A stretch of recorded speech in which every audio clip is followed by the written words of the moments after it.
There is a single verse in Scripture that exposes why lust keeps returning no matter how hard you fight it.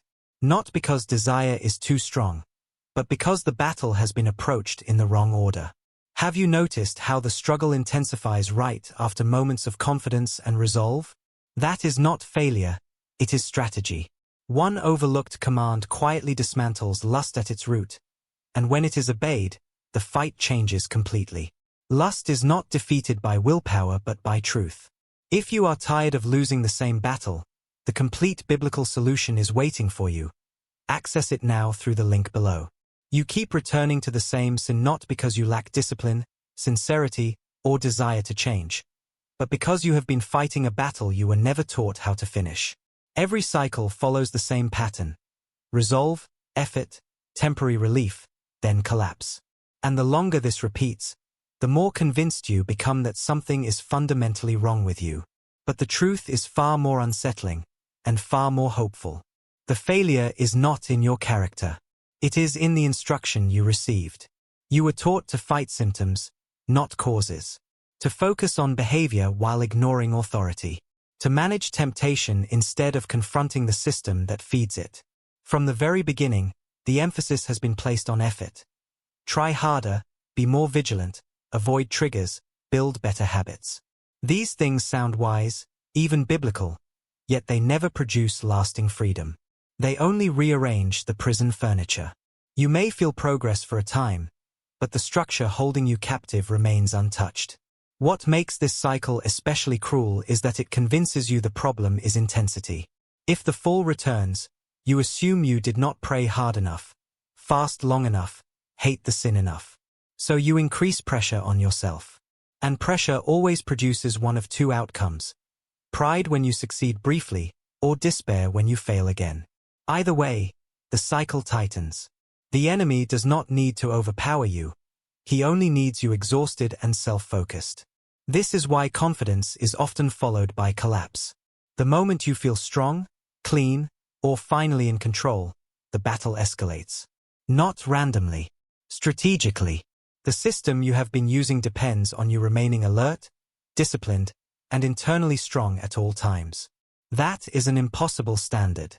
Human resolve cannot sustain spiritual warfare. The cycle never ends because it was designed to keep you relying on yourself. The most damaging lie hidden in all of this is subtle: that victory is achieved by resistance alone. Resistance has its place, but when it is disconnected from the right foundation, it becomes an act of defiance without authority. You swing, but nothing breaks. You endure, but nothing changes. And each failure reinforces the belief that freedom is for others, not for you. Until the order is corrected, the outcome will never change. The cycle does not end with more effort.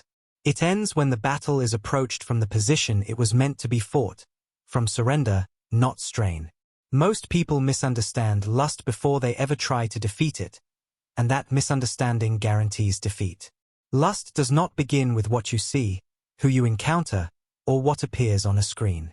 Those are only sparks. The fire was already burning long before the moment of temptation arrived.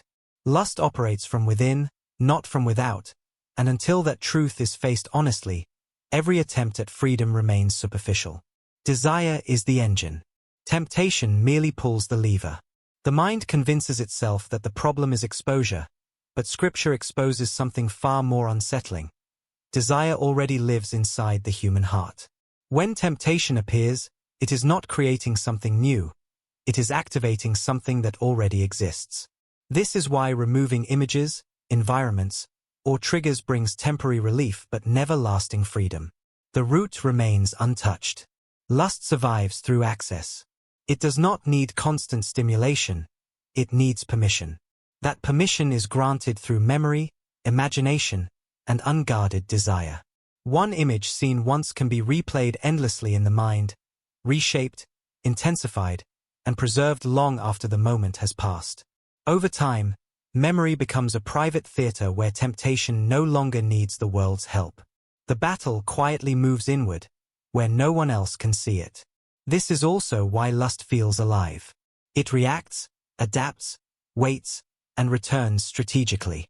It grows stronger when ignored and more aggressive when challenged incorrectly. Lust is not impressed by human resolve. It understands how easily confidence turns into carelessness. The moment a person believes they have mastered it, access quietly reopens. Temptation is rarely random. It arrives when defenses are weakest and self-trust is highest. The most dangerous illusion is believing lust is primarily physical. The body is only the last battlefield. Long before action, the will has already leaned in a direction. Long before falling, consent has been given internally. Lust operates by shaping desire, not forcing behavior. This is why shame follows failure so closely. Deep down, the soul recognizes that surrender happened earlier than the act itself. Freedom begins when lust is no longer treated as a surface problem. It must be confronted as a spiritual force that feeds on desire and survives on access. Until the inner door is addressed, the outer doors will never stay closed. The real conflict is not with images, habits, or impulses, but with who governs the heart when desire awakens. Self-control feels powerful at first. It gives the illusion of victory, the sense that this time will be different because the rules are tighter and the resolve is stronger. For a moment, temptation retreats. But then it returns with greater force, as if it has learned your limits. That is not coincidence. It is evidence that resistance alone was never designed to win this war. The problem is not discipline itself. The problem is dependence on it. When resistance becomes the strategy, the focus quietly shifts from God to self. The mind says, I will be stronger this time, and in doing so, it unknowingly steps onto the enemy's ground. Temptation thrives where self-reliance is present, because self-reliance removes divine authority from the battle. Strength without submission is loud, exhausting, and short-lived. Resistance fails because it treats lust as a surface problem. It assumes that if the eyes look away or the thoughts are redirected quickly enough, the danger will pass. But lust does not live in the eyes. It lives in desire. You can shut down the image and still carry the craving.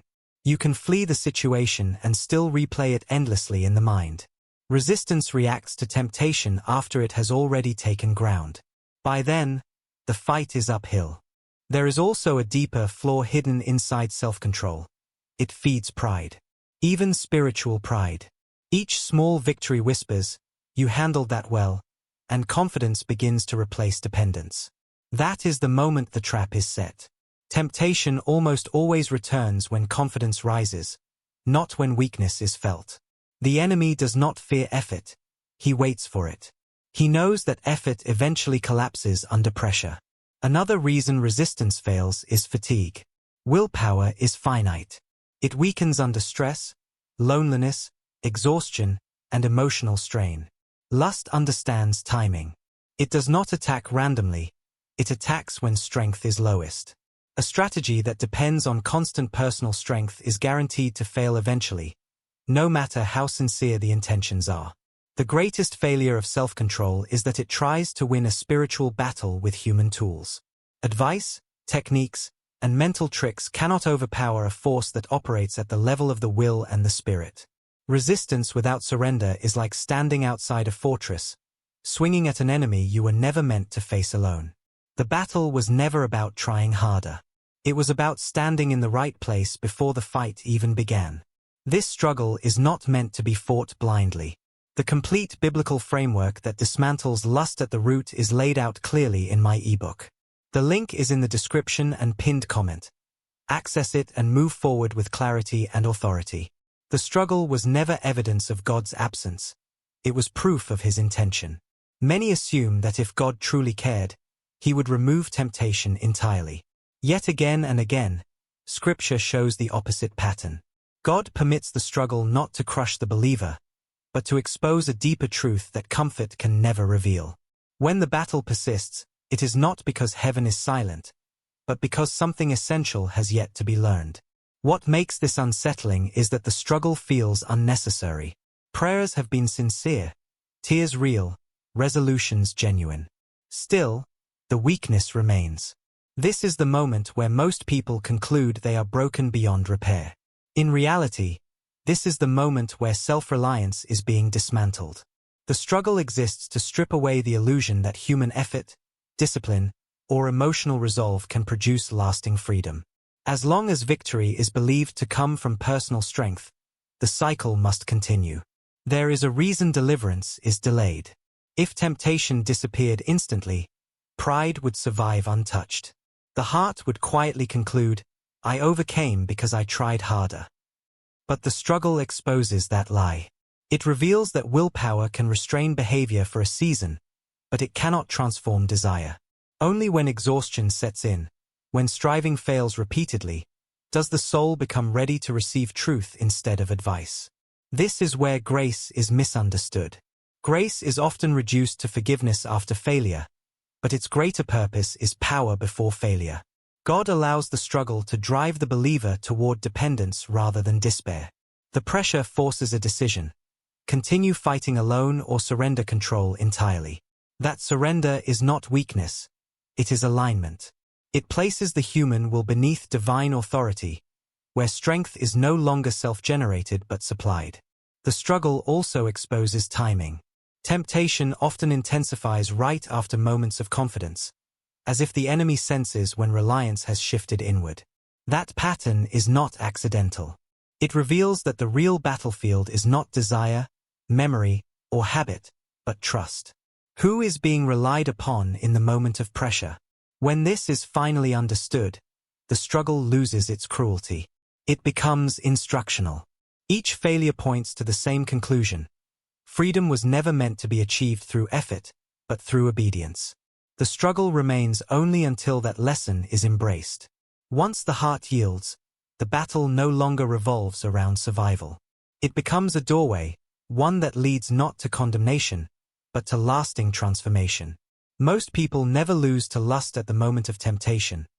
They lose moments earlier, when they decide, often unconsciously, that they are strong enough to handle it alone.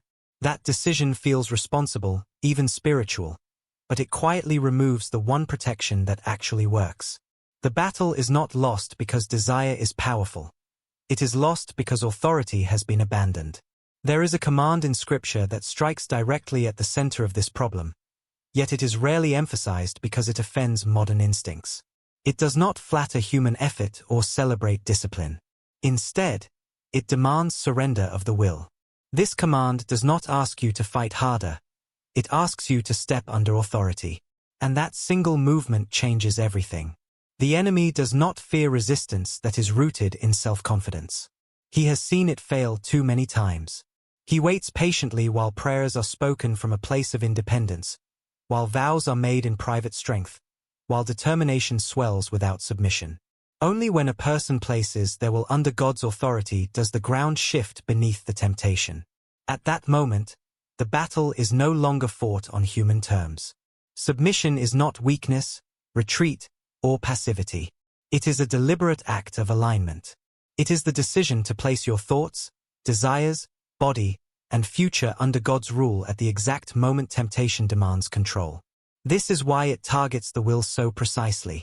Temptation cannot dominate a will that has been yielded upward. There is a reason the order matters. Resistance without submission is exhausting because it asks finite strength to defeat an infinite strategy. Submission, however, changes the jurisdiction of the fight. Under divine authority, accusation loses its grip, pressure loses its urgency, and desire loses its voice.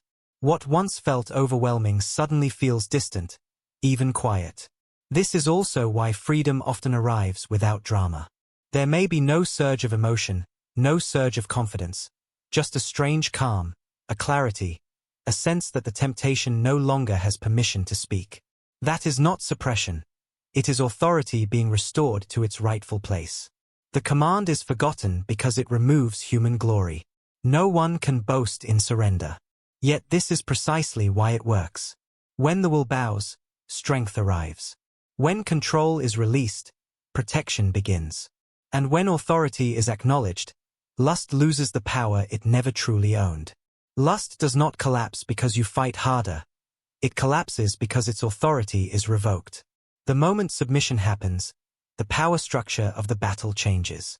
What once felt overwhelming suddenly loses its grip, not through effort, but through position. The struggle was never about strength. It was about who was in charge. At its core, lust survives on independence. It feeds on the quiet assumption that you can manage the battle yourself. That assumption gives it legal ground. As long as the will remains self-governing, temptation has room to negotiate, argue, pressure, and persist. Submission removes that ground instantly. When authority shifts, the conversation ends. Lust does not debate surrendered ground, it retreats from it. This is why resistance alone feels exhausting. Willpower collides with desire like fists against iron. Prayer without surrender shakes the chains but does not break them. Determination may delay the fall, but it cannot dismantle the source. Submission does something entirely different. It places the will under a higher authority, and that authority does not struggle with temptation, it commands it. The unseen reality is that temptation is not merely an impulse but an influence. It presses where it has permission. Submission removes permission. When the will bows, access closes. Accusation loses its voice. Pressure loses its leverage. Desire loses its dominance. Not because desire disappears, but because it no longer rules. Authority always outranks intensity. This is why submission feels quiet yet decisive. There is often no emotional surge, no dramatic moment, no visible battle.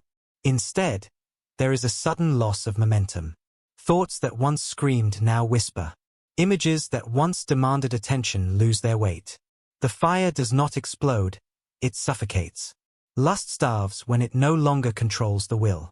There is also a transfer that occurs the instant surrender is real. Weakness does not vanish, but it is no longer exposed. It is covered. Strength enters not as adrenaline, but as steadiness. Clarity replaces chaos. The mind stops arguing because the decision has already been made. Submission simplifies what resistance complicates. This is why pride is the silent ally of lust. Pride insists on fighting first and surrendering later. It delays submission until after failure, turning prayer into damage control instead of divine positioning. Lust thrives in that delay. Submission reverses the order. Authority first. Action second. Victory follows naturally. Notice how temptation intensifies after moments of confidence. That is not coincidence. Confidence in self signals open ground. Submission closes it again and again, moment by moment. Each act weakens lust further, not because desire is crushed, but because its throne is dismantled piece by piece. Freedom grows here, quietly and steadily. Not as perfection, but as alignment. The will learns where it belongs. Desire learns its limits. The struggle no longer defines the believer, obedience does. And when authority is settled, lust no longer fights to win. It fights to survive, and eventually, it cannot. Victory does not arrive with noise or spectacle. It settles in quietly, almost unnoticed at first. One day you realize the temptation that once dominated your thoughts no longer has the same authority. Not because desire vanished, but because its power has been steadily drained. This is how freedom actually works, not through sudden heroics, but through faithful positioning under divine authority. Each moment of temptation becomes a crossroads rather than a crisis. Instead of panic or self-confidence, there is a deliberate yielding of the will. That single act reshapes the entire encounter. The struggle no longer feels personal or isolating, because the burden has shifted. What once demanded effort now requires alignment, and alignment produces peace where anxiety used to rule. Over time, something deeper changes. The patterns that once felt automatic begin to weaken. Thoughts lose their urgency. Memories lose their grip. The fire that once flared uncontrollably now flickers, starved of the fuel it relied upon. This is not suppression. It is erosion. Desire is being retrained, not by force, but by repeated surrender to a higher authority. The most surprising discovery is that strength arrives without striving. There is a steadiness that replaces desperation, a clarity that replaces confusion. Temptation may still knock, but it no longer commands attention. The will, once contested ground, becomes anchored. And from that position, resistance is no longer exhausting. it is decisive. This way of living exposes the quiet lie that kept the cycle alive, the belief that victory depends on effort. In reality, victory depends on placement. Under divine authority, pressure loses leverage. Accusation loses its voice. The battle does not disappear, but it loses its power to define you. Freedom, then, is not perfection. It is consistency. A life lived from the right position, where every challenge becomes an opportunity to choose alignment over struggle. This is how victory endures, not as a moment, but as a way of life. Everything you have heard leads to one unavoidable conclusion. The struggle was never meant to define you. The cycle only felt endless because the battle was being fought on the wrong ground, in the wrong order, and with the wrong source of strength. When the will is placed where it belongs, the power behind temptation begins to collapse. What once felt inevitable becomes optional. What once controlled you loses its authority. This truth is both sobering and freeing. Sobering, because it exposes how often effort replaced obedience. Freeing, because it proves the problem was never beyond hope. Victory was never reserved for a rare few with unusual discipline. It was always available to those willing to yield control. The moment authority changes hands, the entire atmosphere of the battle shifts. Pressure fades. Accusation weakens. The noise quiets. What remains is clarity. This is why so many grow exhausted yet never free. They fight symptoms while the root remains untouched. But when the root is addressed, the fruit changes naturally. Desire begins to realign. The will strengthens without strain. Temptation loses its urgency. You are no longer reacting, you are choosing. And choice, properly aligned, is where freedom lives. This message is not theory. It is meant to be practiced daily, intentionally, and consistently. Real transformation does not come from inspiration alone, but from understanding how truth is applied in real moments of weakness. That is where many stumble, not because they lack sincerity, but because they lack structure. They know what they want, but not how to walk it out. That is why this work does not end here. If you want these truths expanded, clarified, and organized into a clear, biblical framework you can actually live by, that resource already exists. 7 Biblical Secrets to Destroy Lust Before It Destroys You was created for those who are done cycling and ready to stand on solid ground. It goes deeper than motivation and moves into application, step by step, without compromise.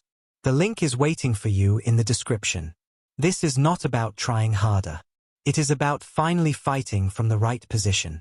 If you are ready to stop managing the struggle and start dismantling it, the next step is already in front of you.